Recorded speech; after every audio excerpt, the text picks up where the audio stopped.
Creo que en anteriores ocasiones he leído algo, unas palabras que dijo Agustín de Hipona, el padre de la iglesia, siglo V, 4 y 5 aproximadamente, siglo IV y siglo V. Él escribe Confesiones, que es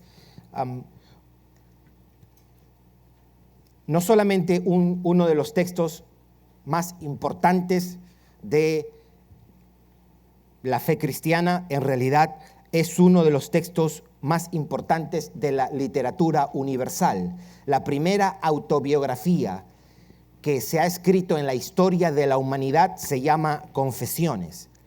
Agustín escribe su autobiografía, cómo era antes y cómo fue después que el Señor lo salva. En realidad, este pequeño libro es una traducción revisada, es abreviada y revisada. El texto es mucho más grande que esto, pero si no me equivoco, esta es la única traducción que hay. Puede que hayan otras, pero no es tan pequeño como esto es bien abreviado. Agustín hace una oración a Dios y todo el libro es Agustín orándole a Dios de cómo era él y cómo Dios lo había salvado. Él escribe algo aquí que dio lugar a lo que se ha conocido como la controversia del pelagianismo. ¿Qué pasaba? Pelagio era un monje inglés y Pelagio estaba muy preocupado por cómo los cristianos estaban viviendo. Él sentía que había mucho libertinaje entre los cristianos. Él fue a Roma y vio eso. Ya en ese tiempo el cristianismo había sido adoptado en un sentido como la religión oficial del imperio y ahora cualquiera decía ser cristiano, algo parecido como lo que pasa hoy día, ¿verdad? Pero Pelagio notó que la iglesia estaba demasiado suelta, por decirlo de una manera, no estaban caminando en santidad. Ahora bien, él lee algo que escribe Agustín en sus confesiones y casi le da como una hernia a Pelagio.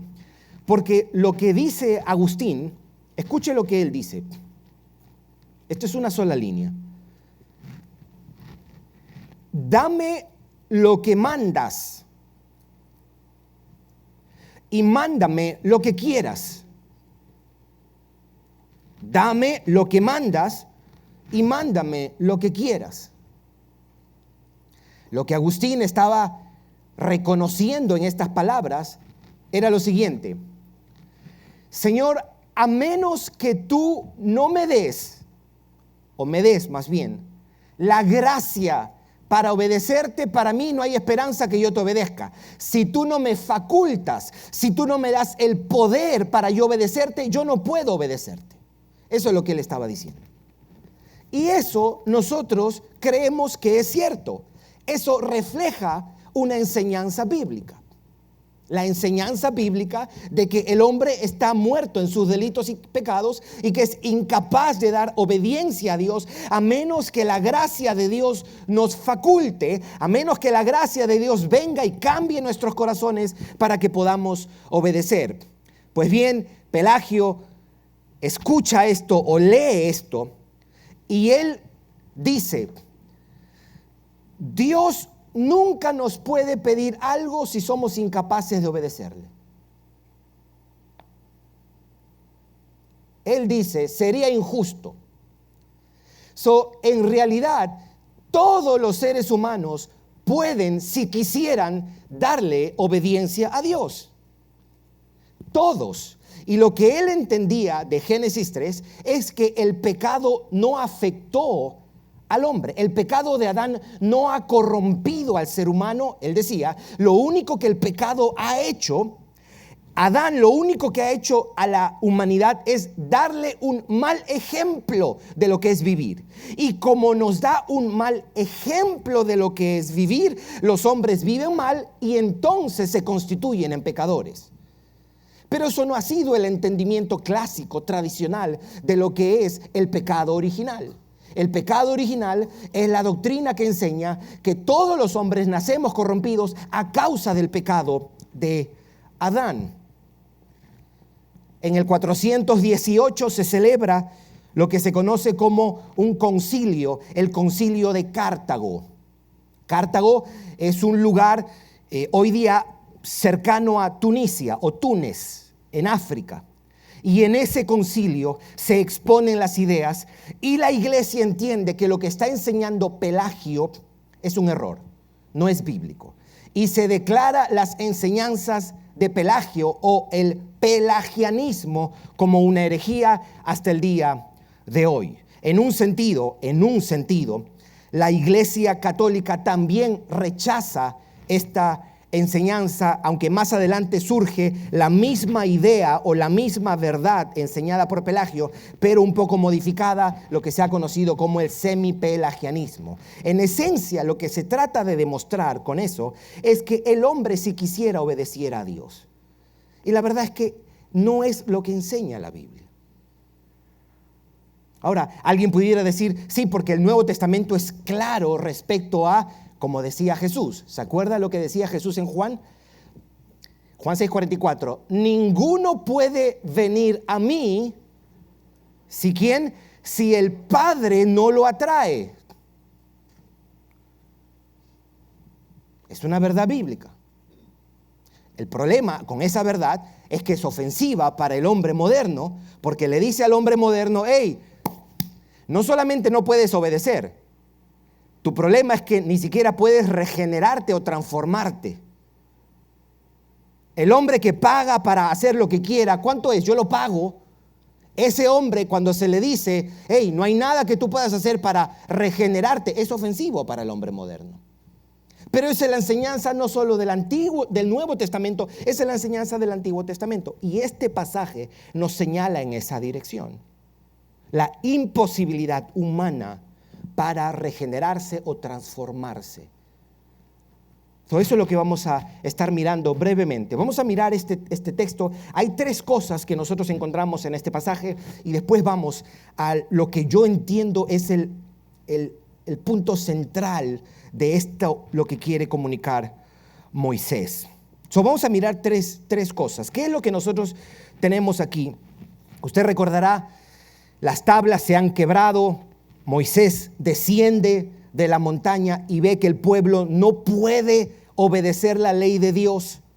¿Se acuerda?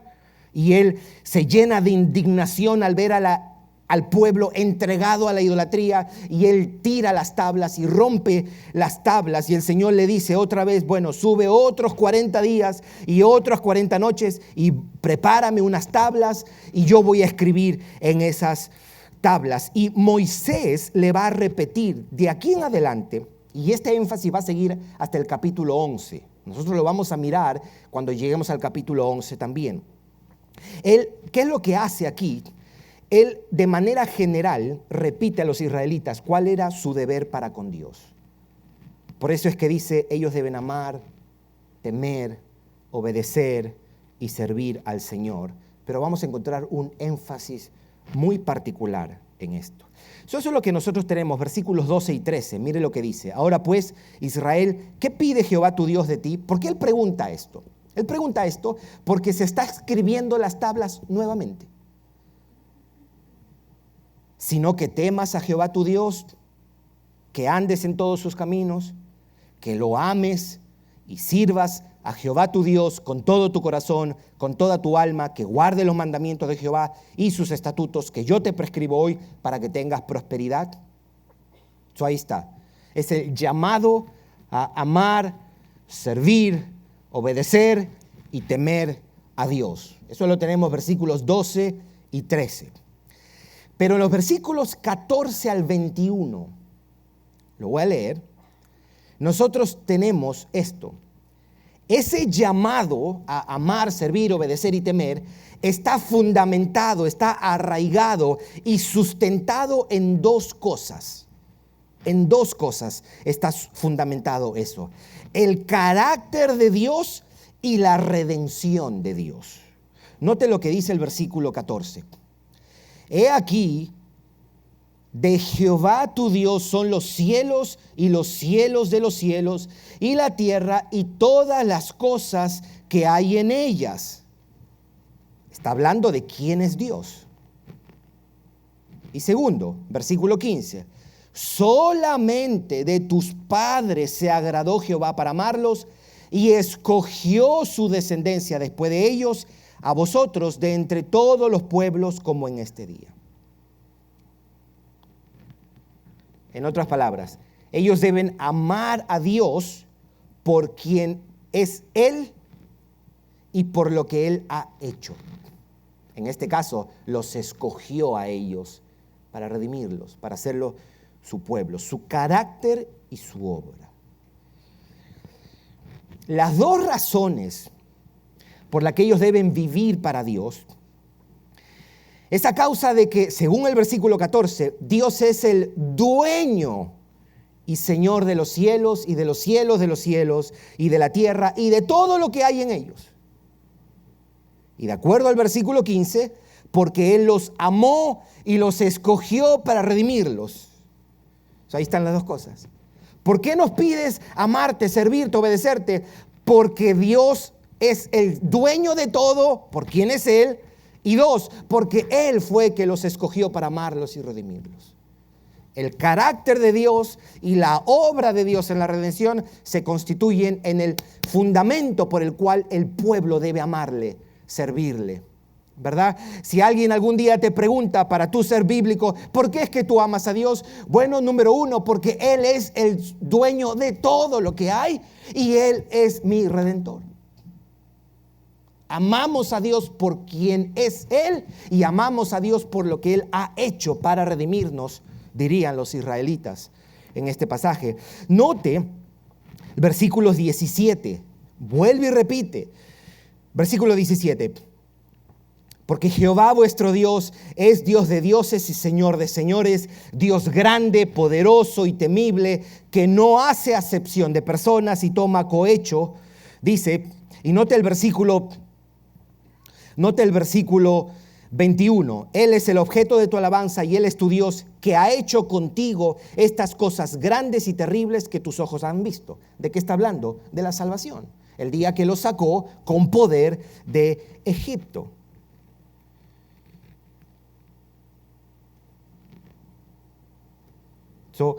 La razón y fundamento para que ellos sirvan y amen al Señor es el Señor mismo, lo que Él es y lo que hizo para redimirlos. Ellos debían preguntarse, o se le podía preguntar a ellos, ¿cómo no van a vivir para el que es dueño y Señor de todas las cosas? ¿O cómo no van a vivir para quien los ha amado, los ha escogido, los ha redimido? Esas son las dos razones por qué, o el fundamento del llamado que ellos tienen de amar, servir, obedecer y temer al Señor. En los versículos 18 y 19, nosotros miramos la compasión que Dios tiene hacia los oprimidos. Leamos 18 y 19. Está hablando de Dios y dice que hace justicia al huérfano y a la viuda. Ahora, quiero hacer una pequeña pausa aquí. Deuteronomio es único por varias maneras, pero esta es una de las razones. Usted va a ver la cantidad, vamos a mirar a medida que vayamos avanzando en Deuteronomio, la cantidad de veces que el Señor le exhorta al pueblo a tener cuidado de los más oprimidos. En este caso de los extranjeros. Aquí se menciona al huérfano, la viuda y el extranjero. Muy importante. Para Dios es importante cómo el pueblo trata y se sensibiliza con el huérfano, con la viuda y con el extranjero, con el más vulnerable, con los oprimidos. Dice versículo 18, que hace justicia al huérfano y a la viuda, que ama también al extranjero dándole pan y vestido. Yo le hago una pregunta a usted. ¿A quién puede estar? ¿Qué prueba ellos tenían de que al extranjero Dios le da pan y vestido? ¿cómo ellos pudieran demostrar que al extranjero Dios le da pan y vestido? Bueno, porque ellos fueron extranjeros y cuando estuvieron en Egipto, Dios les dio pan y vestido. Les estaba dando como una indirecta a Dios a ellos. Note lo que dice, versículo 19. Amaréis, pues. Eso no es colombiano solamente, eso es español. El colombiano dice pues, ¿verdad? No. Esto es, en vista de que Dios trata así al extranjero, entonces ustedes deben tratar así también al extranjero. Ese pues está conectando el mandato del versículo 19 con lo que ha dicho en el versículo 18.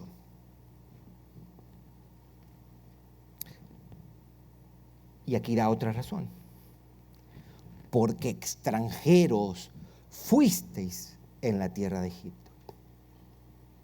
No se te olvide, israelita, cuando tú estés lidiando con un extranjero, que tú también fuiste extranjero, ¿ok? Cuando hables de los extranjeros y los mires, no digas chusma, porque tú fuiste extranjero también. Recuérdate que fuiste extranjero, no tengas este aire de superioridad, sobre todo cuando el extranjero está en aflicción.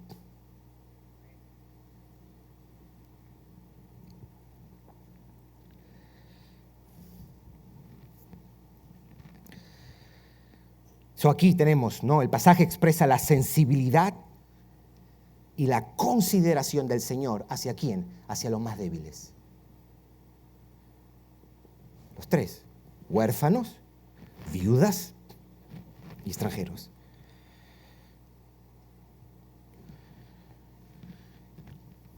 Dios es un Dios que tiene compasión y se sensibiliza con los menos afortunados.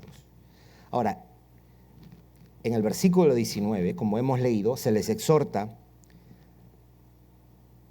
a amar al extranjero porque ellos también fueron extranjeros. No solamente porque Dios trata así, sino también tú fuiste eso. Hay dos cosas acá.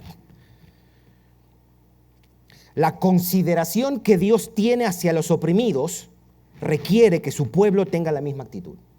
Si Dios es así, yo debo ser así también. Número uno. Y el hecho de que ellos mismos fueron extranjeros requiere que ellos tengan la misma actitud hacia los débiles y oprimidos.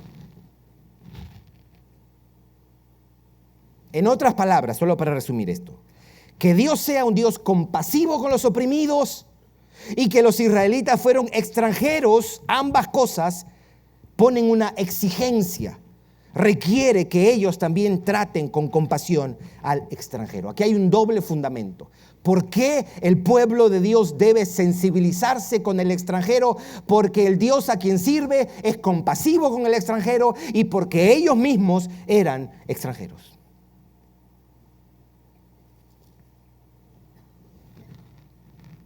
Y esa verdad bíblica se extrapola al Nuevo Testamento porque Pablo nos llama extranjeros y peregrinos, ¿verdad? O Pedro dije, Pablo también lo dice, nuestra ciudadanía, ¿dónde está? En los cielos.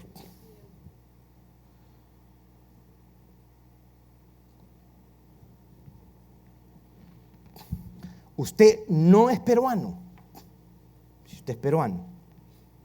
En el sentido más trascendente, usted no es peruano, usted no es colombiano, usted no es venezolano, usted no es dominicano. Su ciudadanía está en los cielos. Usted es extranjero y peregrino, estamos aquí de viaje, de pasada. Nuestra ciudadanía está en los cielos. Ahí está nuestro país. Y allá vamos nosotros. Vamos a estar un día allá, en nuestra casa, en nuestro país. Somos extranjeros. La Biblia nos llama a nosotros extranjeros y peregrinos.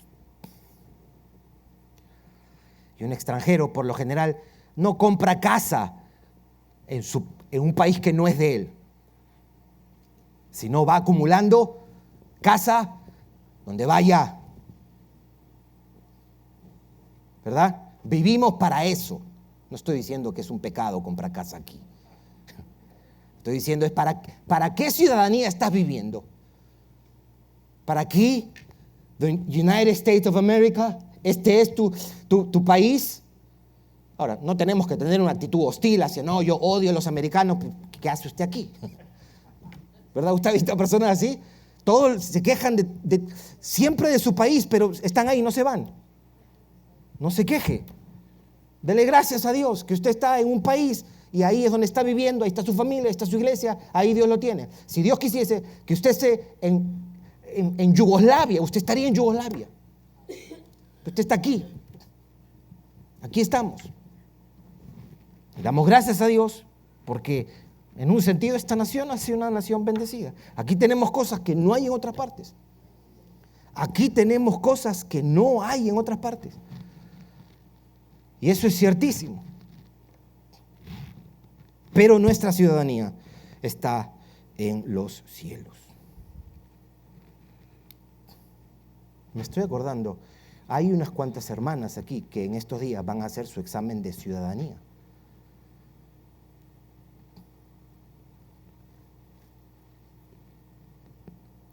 Este no es nuestra casa. Este no es nuestro país. Los cielos. Nosotros somos de allá. Estamos de pasada aquí. Como John Bunyan decía, el progreso del peregrino. Estamos viajando hacia esa ciudad. Amén. Entonces, solamente un resumen preliminar, ¿ok? Mis hermanos, Dios les manda a ellos, ámenme, una devoción que en un sentido debía nacer de un corazón renovado. Él le manda amarle con el corazón.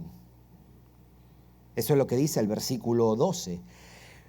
Y sirvas, ames, temas y sirvas a Jehová con todo tu corazón y con toda tu alma. Y ese amor a Dios se expresa en una vida de servicio, de obediencia, de temor, de reverencia a Él. Y también se manifiesta por una actitud de justicia y una actitud compasiva con los menos afortunados o los oprimidos, los extranjeros, las viudas, los huérfanos. ¿Por qué? Porque Dios los había tratado así. Ahora, yo quiero invitarte a mirar brevemente el versículo 16. Versículo 16.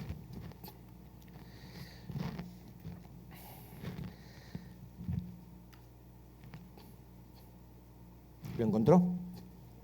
Mire lo que dice. Circuncidad, pues, el prepucio de vuestro corazón y no endurezcáis más vuestra cerviz. Otra manera es, no seas más rebelde, no sigan tercos. El Señor les manda una devoción del corazón y usa la idea de la circuncisión para enfatizarla. Te recordará, la semana pasada habíamos dicho que Moisés usa el rito de la circuncisión para ilustrar la verdadera necesidad que ellos tenían. ¿Qué era la circuncisión? Era la señal de que ellos eran el pueblo del pacto. A los niños hebreos se les debía cortar un pedazo de su miembro viril. Ahora, ese rito era un símbolo de lo que Dios había hecho en ellos. Esa señal externa debía ser un símbolo de una realidad interna. Lo que el Señor les dice es: circunciden sus corazones. Y les habla así para recordarles la necesidad de un corazón nuevo para amar al Señor, para recordarles su necesidad de transformación. Uno pudiera pensar que el problema se arregló ahí, pero usted lee, no lo tiene que buscar, usted lee Jeremías 4:4 y Jeremías 9:26. Dice: ustedes no me obedecen porque ustedes tienen un corazón incircunciso. Era una manera de expresar la corrupción de sus corazones. Esto señala a dos verdades, son bien semejantes. ¿Ok? Esto de circuncidar vuestros corazones. Era como para advertirles que en esas condiciones, así como ellos estaban, ellos no podían amar a Dios. Verdaderamente. Y segundo, que ellos necesitaban algo en su interior. Debía suceder algo dentro de ellos para que ellos puedan amar al Señor. Ellos, por decirlo de una manera, necesitaban una cirugía en su alma. Una intervención quirúrgica en su interior. Por eso les dice, circunciden sus corazones. Circunciden sus corazones. Si usted notó bien el versículo 16, mire la segunda parte, porque dice, circuncidad pues el prepucio de vuestro corazón y no endurezcáis más vuestra cerviz. En otras palabras, lo contrario a circuncidar el corazón es permanecer necios y desobedientes. El problema era el corazón del pueblo y la necesidad era un nuevo corazón. Ellos necesitaban un nuevo corazón para amar a Dios.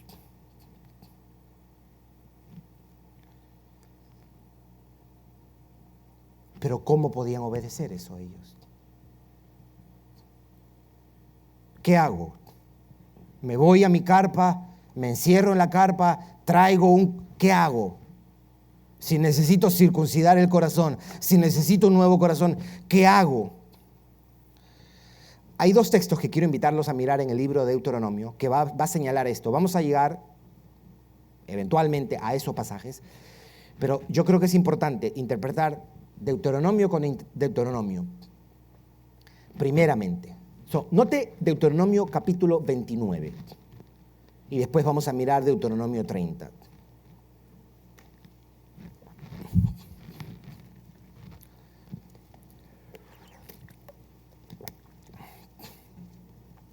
Estas palabras aquí, en un sentido, nos van a recordar que las palabras de Agustín eran ciertas. ¿Lo encontró? Deuteronomio 29, versículo 4.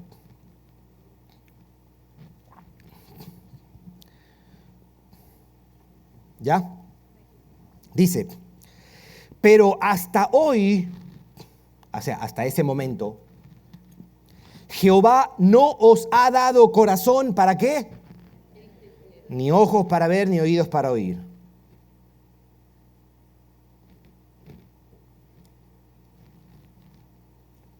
Es decir, ¿por qué no entienden estos hombres? Respuesta, Jehová no les ha dado un nuevo corazón. Eso ya, como dijimos la semana pasada, eso no los hace menos culpables, pero ahí está la explicación. Jehová no os ha dado corazón para entender. ¿De quién depende? ¿De ellos o de Dios? Ahora, note el versículo 30, capítulo 30, versículo 6. Capítulo 30, versículo 6.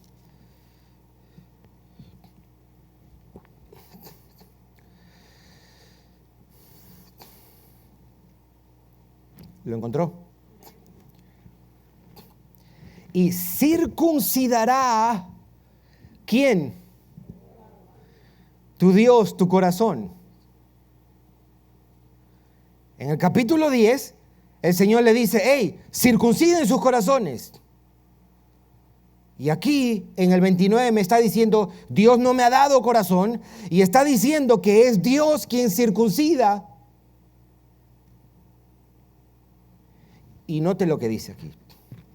Esta es la razón, esto es lo que produce la circuncisión que Dios hace. Y circuncidará Jehová tu Dios tu corazón y el corazón de tu descendencia, ¿para qué? Para que ames a Jehová tu Dios con todo tu corazón, con toda tu alma, a fin de que vivas. Esa circuncisión que Dios iba a obrar en ellos iba a producir, ¿qué cosa? Amor, obediencia a Dios.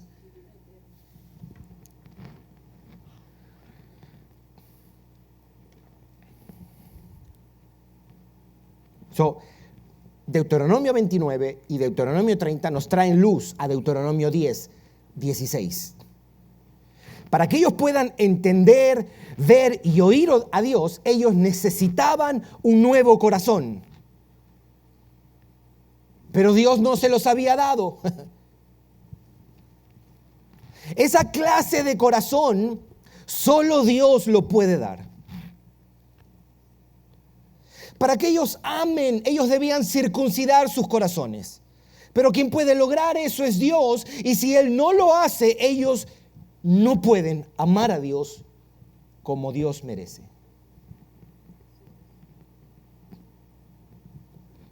En un sentido, este texto explica por qué ellos una y otra vez.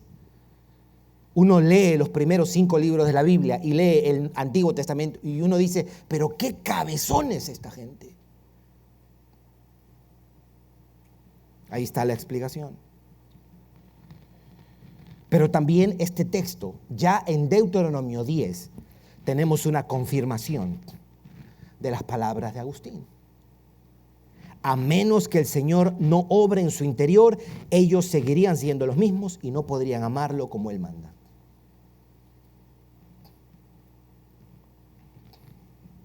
Solo Dios puede dar un nuevo corazón para amarle como Él requiere. Solo Dios puede darles lo que Él les pide.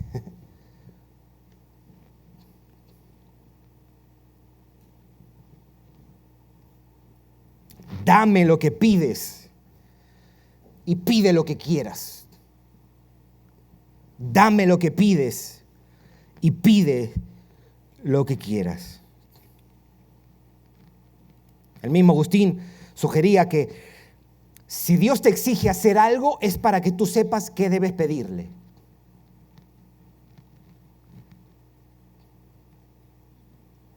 Somos absolutamente dependientes de la obra y la gracia de Dios. Absolutamente dependientes.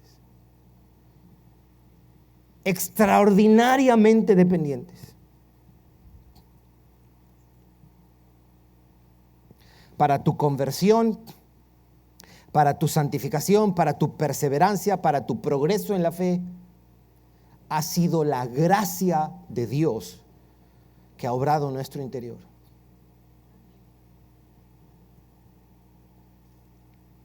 ¿De qué nos vamos a jactar nosotros? ¿De qué nos vamos a jactar? Él quería convencerlos de que no pueden nada por sí mismos, ni obedecer ni acercarse a Dios. Juan 6:44, ninguno puede venir a mí si el Padre no lo atrae.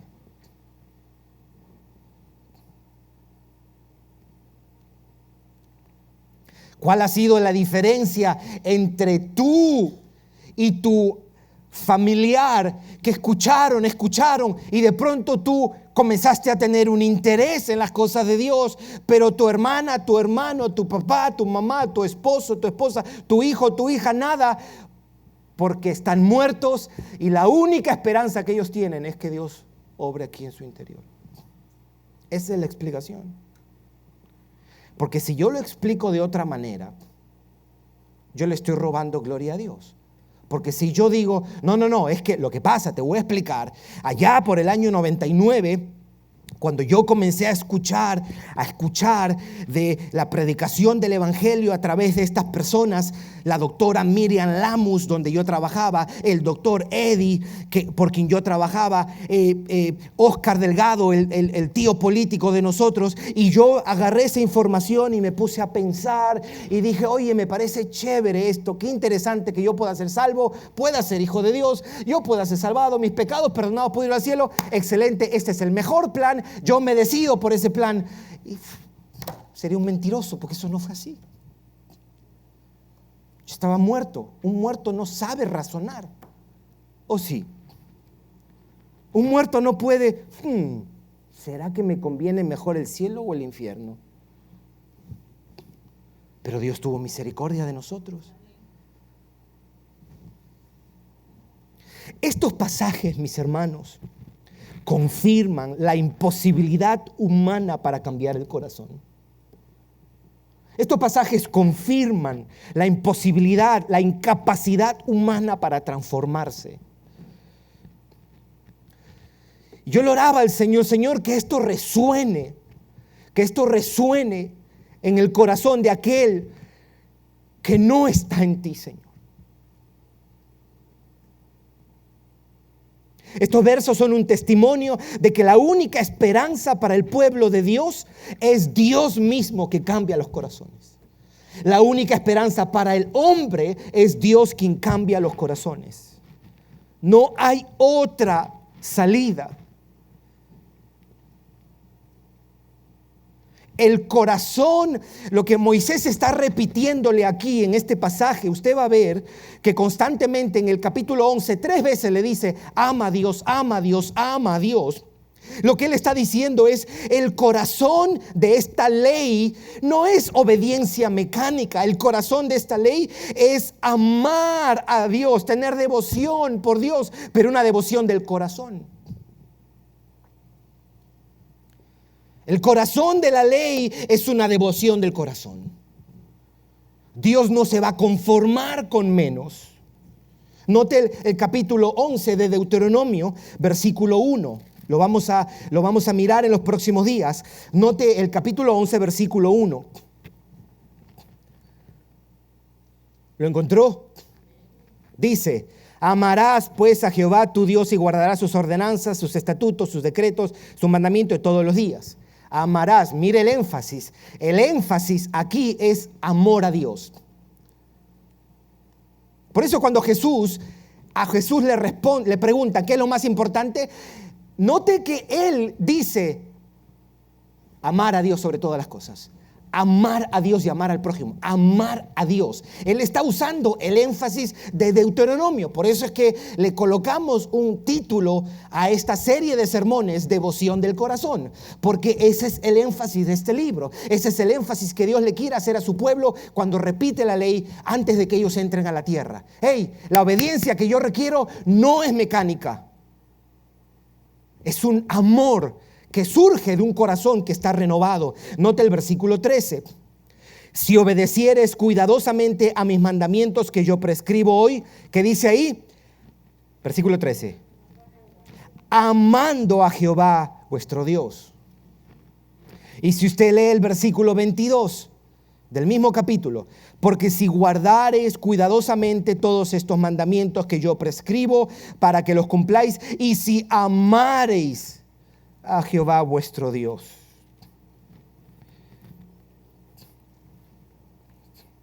Eso es lo que Dios pide. Eso es lo que Dios pide. Yo quiero terminar este sermón dirigiéndome primero. Si no eres de Cristo, si no estás en Cristo, yo quiero recordarte, amado, amada, este mandato de amar a Dios sigue vigente, incluso aunque no puedas obedecerlo.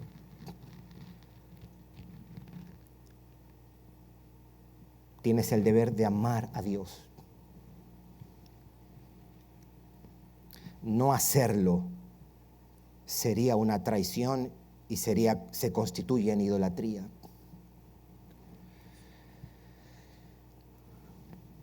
Pero como no puedes, tu única esperanza es que Él haga una obra en tu alma. Tu única esperanza es que Dios obre en tu corazón, o para usar el lenguaje de Deuteronomio, una circuncisión de tu corazón. Entonces, para que así puedas honrarlo, servirle y amarle.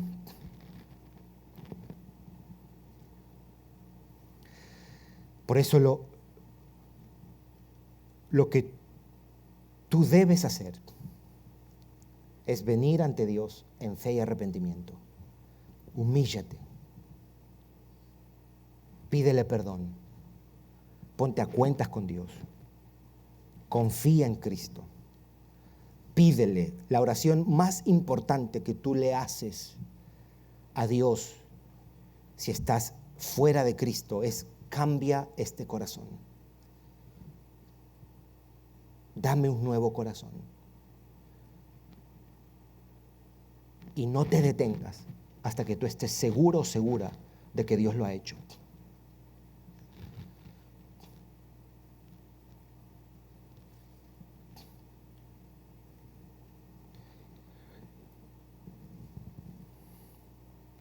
No te pierdas por la eternidad. No te pierdas por la eternidad. En juego está tu alma, tu alma. Tu única esperanza se llama Jesucristo. Ríndete a Él.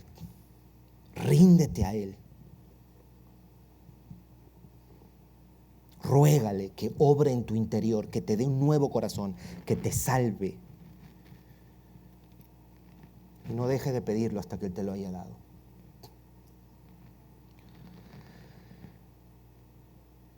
Y si tú eres de Cristo, yo quiero recordarte que ya tú tienes un nuevo corazón. Dios te ha facultado para que lo ames, para que le temas, para que le sirvas. Él, por medio de su Espíritu, te ha dado todo lo que se requiere para que tú vivas apasionado para Dios.